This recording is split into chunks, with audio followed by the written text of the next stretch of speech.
مرکز رسول کی انجیل 10 باب پہلی 12 آیات۔ یسوع طلاق کے بارے میں تعلیم دیتا ہے۔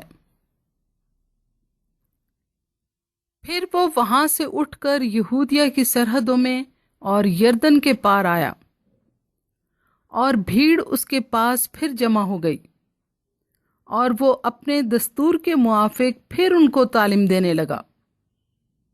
اور فریسیوں نے پاس آ کر اسے آزمانے کے لیے اس سے پوچھا، کیا یہ روا ہے کہ مرد اپنی بیوی کو چھوڑ دے؟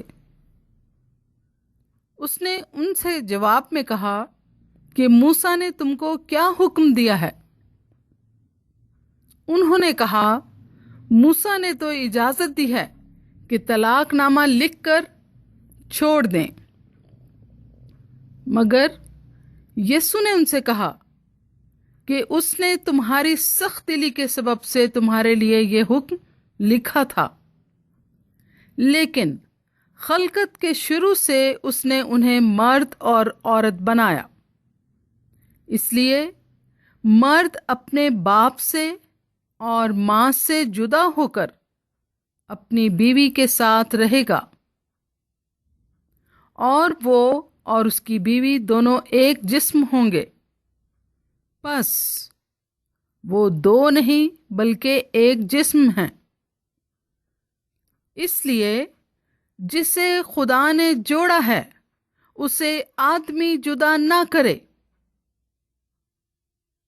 اور گھر میں شاگردوں نے اس سے اس کی بابت پھر پوچھا۔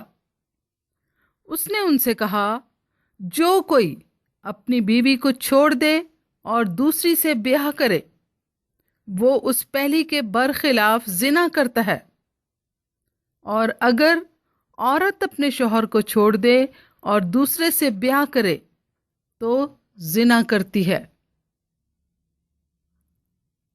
کلام مقدس کے پڑھے اور سنے جانے پر خدا کی برکت ہو، آمین۔